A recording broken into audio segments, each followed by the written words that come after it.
النهاردة هنعمل مع بعض الشيش طاووق مع الرز البسمتي الجميل. والشيش طاووق مستوي جدا جدا، مش قادرة اقول لكم عامل ازاي والريحة عاملة ازاي. الريحة بجد جميلة جدا جدا.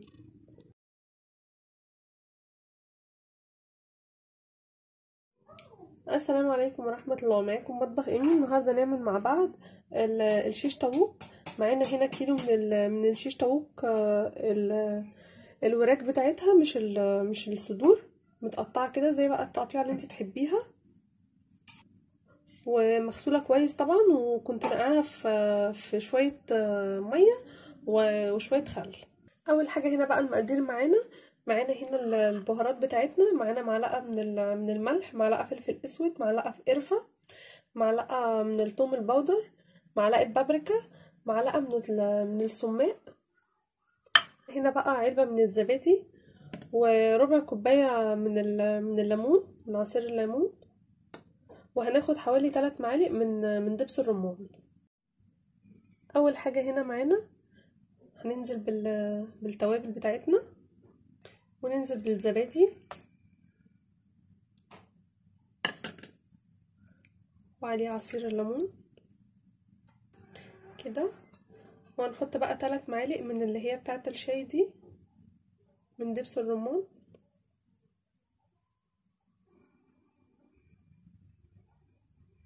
ممكن نحط معلقتين من الصلصه، اختياري مش اجباري.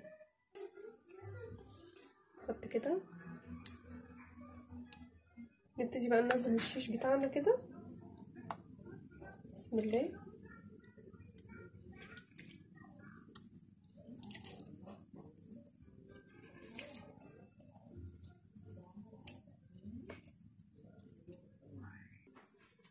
كده بقى بعد ما نزلنا الشيش طاووق كله، نبتدي بقى نقلبه كويس في الخلطة عشان كله يتشرب منها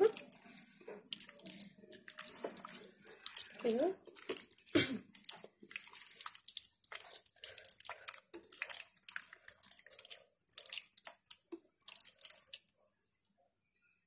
كده بقى قلبناها كلها كده في الخلطة عشان كلها ايه تشرب من الخلطة كده كلها.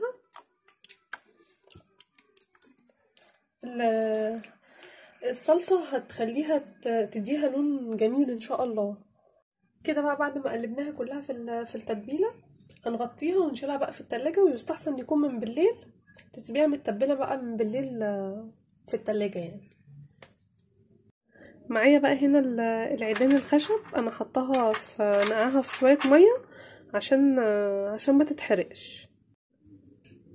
ومعانا هنا بقى الشيش طاووق بعد ما بيتناه في التتبيله من بالليل. نبتدي بقى ايه نشوف هنعمل ايه دلوقتي. معايا هنا طبق مقطعه فيه فلفل الوان وبصل وفلفل اخضر بالطريقه دي كده يعني. واحنا بنحط بقى ما نسيبهاش مثلا ايه حته نازله كده ولا حاجه، لا، نبتدي ايه نضمهم كده على بعض وننزلها على طول عشان ايه ما تتحرقش بس من الجناب كده. نرجع نحط برضو البصل والفلفل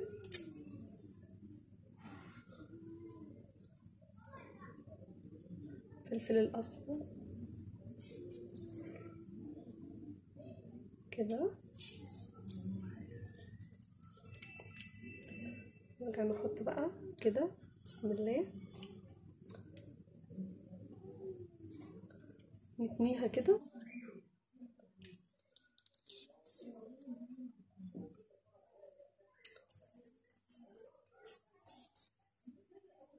كده. طبعا الفلفل والبصل دول برضو لما بيتشووا بياخدوا من التتبيله بتاعت الشيش، بيبقى طعمهم حكايه. طبعا عشان برضو الشيش احنا مبيتينه من بالليل في التتبيله، فهيبقى برضو طعمه ايه شارب جدا من التتبيله، هيبقى فارق يعني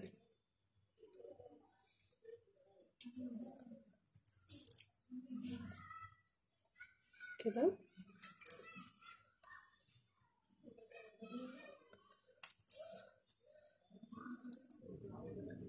معايا بقى هنا الشوايه هي سخنه. انت ممكن برضو ما تعمليهوش في الشوايه، ممكن زي ما هو كده، زي ما عملناه هتحطيه كده زي ما هو على صينيه ولا حاجه وتدخليه الفرن. انما انا هعمله على الشوايه. بسم الله بسم الله.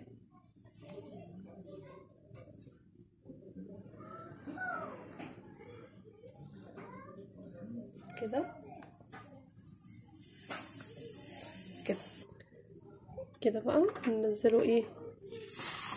بسم الله. طبعا دي مش الكميه كلها، انا لسه مخلصتش الكميه، بقيت الكميه هي معايا ماشي.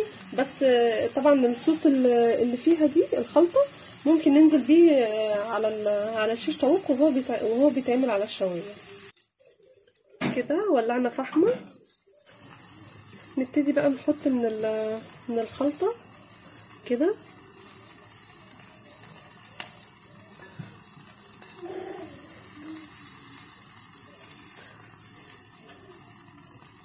التتبيله برضو دي هتفرق جدا معايا يعني،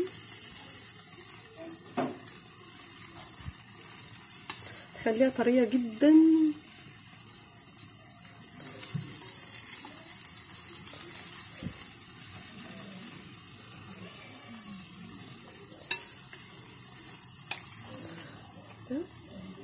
كده حطيناهم عليهم كلهم اهو. مش قادره اقول لكم والله الريحه عامله ايه، الريحه فظيعه فظيعه فظيعه.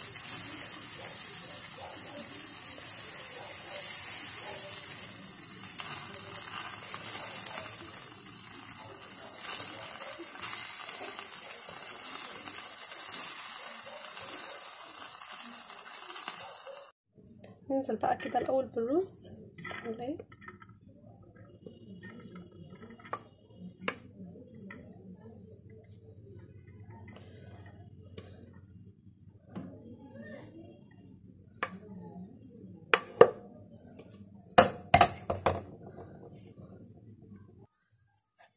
بسم الله. نحط بقى كده الشيش طاووق.